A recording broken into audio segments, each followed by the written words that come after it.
당신의 마음의 안부를 묻습니다. 마음주치의 노래하는 의사 김창기입니다. 이번 주 마음주치의는 국립중앙의료원 정신건강의학과 이소희 과장님과 함께하고 있습니다. 안녕하세요. 예, 안녕하세요.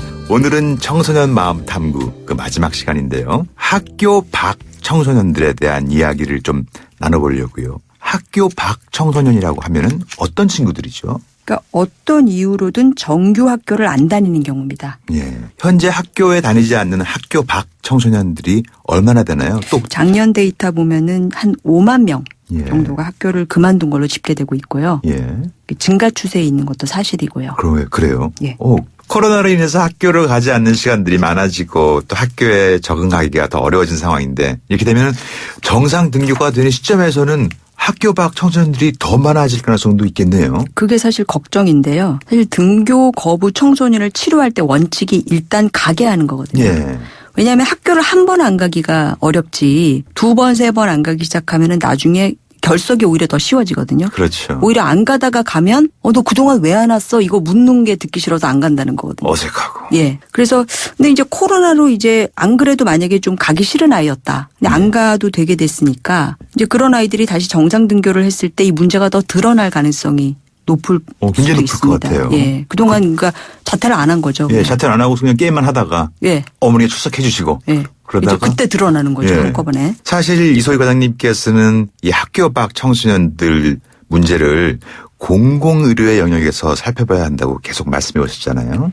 그러니까 이제 학교 밖 청소년의 모든 걸 이제 의료 영역은 아니겠지만 그들의 예. 신체 건강, 정신적 어려움은 이제 그렇다고 보는 거거든요. 예. 그러니까 이제 제도권 하에 있을 때는 학교를 다니고 있을 때 이럴 때는 이제 교육부에서 주기적으로 정서 행동 특성 검사 이런 걸 통해 가지고 고위험군도 선별을 하고 또 예. 그런 친구들 도움도 주고 예. 그러는데 이제 학교를 그만두니까 제도권 밖으로 나가게 되면은 이 아이들이 어디서 뭘 하는지는 사실 모르는 거거든요. 예. 근데 부모님이 이제 특별히 관심으로 돌보면 괜찮은데 안 그런 아이들은 이제 방치되기가 쉽다는 거죠. 그렇죠. 이런 거는 좀 공공의 영역에서 관리가 필요하다는 건데 이 학교 부적응으로 그만두거나 특히 가출한 청소년 예. 이런 친구들은 특히 이제 도움이 필요한데 오히려 관리가 안 되는 겁니다. 그렇죠. 더 위험하고. 예. 실제 학교 밖 청소년에 의한 학교 폭력이 증가하고 있다는 거거든요. 예. 전체 학교 폭력은 줄어도 그리고 소년범 중에 학교 밖 청소년이 차지하는 비중이 높아지는 추세입니다. 예.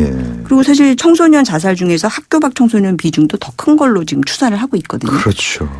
물론 이제 잘 지낸 애들도 있습니다. 학교 그만뒀지만은 검정고시 열심히 쳐가지고 원하는 데 취업한다든지 또 대학도 가고 예. 이런 친구들도 있어서 뭐 학교 밖 청소년이라고 해서 다 문제가 있다. 뭐 이렇게 낙인을 찍을 필요는 없을 것 같은데 일부 특별한 관심을 가져야 되는 군이 있는 것은 그렇죠. 사실이라는 거죠. 소외된 부분들이 있으니까 예. 거기에 지역사회에서 청소년 정신건강과 관련된 여러 가지 사업들이나 관련 인프라들을 좀 더 늘려야겠다는 생각이 드네요.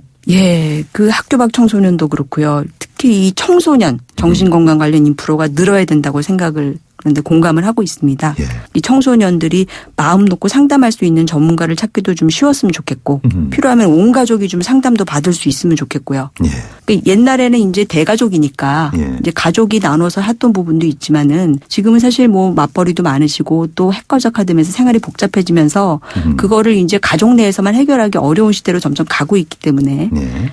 그리고 또 부정적인 인식도 좋아져야 될 것 같아요. 정신과에 대한. 그렇죠. 그러니까 아무리 인프라가 돼 있어도 부모님이나 본인이 가는 것 자체가 꺼려지면 소용없는 거거든요. 예. 근데 이런 게 이제 막 쉬쉬할 게 아니라 우리가 몸이 아프면 병원에 가듯이 마음이 아프면 정신과 진료도 받을 수 있다. 정신과 상담도 받을 수 있다. 뭐 이런 식으로 좀 같이 인프라와 인식 개선이 같이 이루어지면 좋을 것 같습니다. 그렇죠. 끝으로 마음주치 청취자들에게 우리 이소희 과장님께서 전하고 싶은 말씀이 있다면 어떤 게 있을까요?